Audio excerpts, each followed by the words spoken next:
Okay, good evening, everybody. Okay, what do I do? Would I just say start? Okay, wait a minute. So how is everybody? Have you tried out those condoms yet? I hope not. You gotta wait until after the event, okay? Alright, so let's start. Let me tell you a little bit about myself. I started writing a sex and relationship column for 4.5 years for a men's magazine. And during that time, I was sure getting a lot of it. Some were long, and some were just so hard. Yeah, I was getting a lot of questions, ranging from, how do I not get pregnant? What kind of pill do I need to use? What OB-GYN should I go to? Does size really matter? What do I do if my condom breaks? So this got me around to thinking about the way we view sexual health here in the Philippines. It's like they're two different words. Sexual and health. So it's either orgasmic, boring, or political. And either way, you're just going to be blue-balled with frustration, right? So there is a gap in the understanding of positive sexuality, birth control, and sexual health. There is ignorance and there is silence. So while we may not be talking a lot about sex, we're sure having a lot of it unprotected.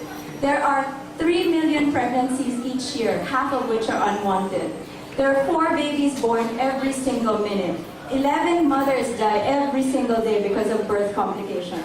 And as you know, HIV has now been declared an epidemic.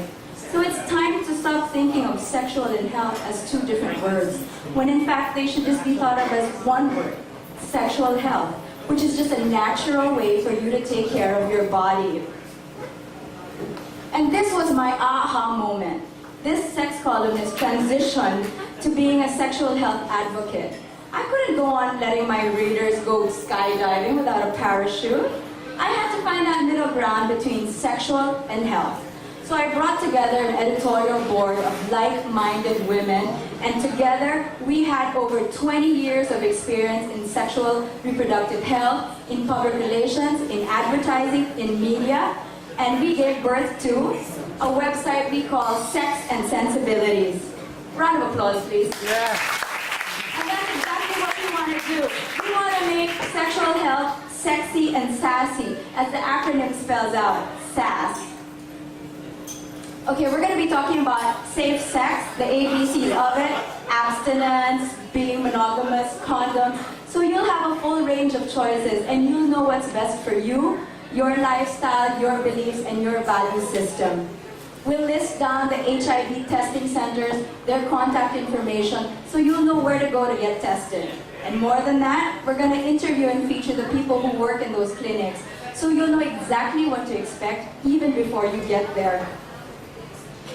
For our youth section, we'll have a correspondent who's going around the universities checking out who the students are doing in between classes. And we'll find out what their concerns are when it comes to sexuality and safer sex. And finally, we can have a little bit of sex education, practical ones. We'll have our own trademark campaigns, which we will produce ourselves, which is about other sex-related issues like trafficking, domestic violence, and what is closest to our hearts, HIV and AIDS awareness. We'll talk about vagina warriors, these ballsy women who are lobbying for women's rights, like Secretary Cabral. And these women are not necessarily man-haters or lesbians. You look at her, she's showing us how to put on a female condom. And of course, it wouldn't be complete without the men.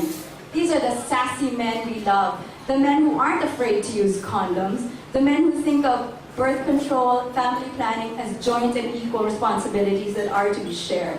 We'll go around schools, universities, workplaces, whoever will have us, to conduct sexual reproductive health dialogues so we can have an exchange of information and education and just have a healthy conversation about sex.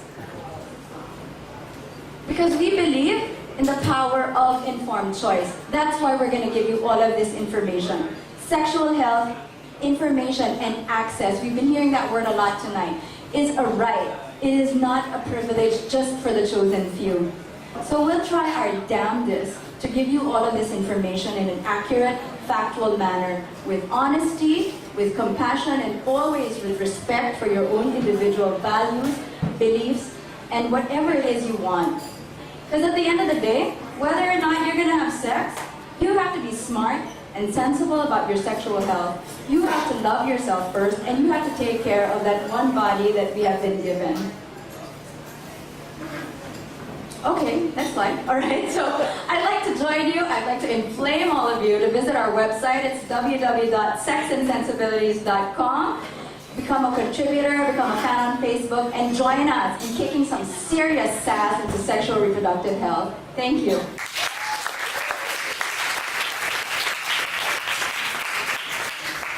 Thank you, Anna.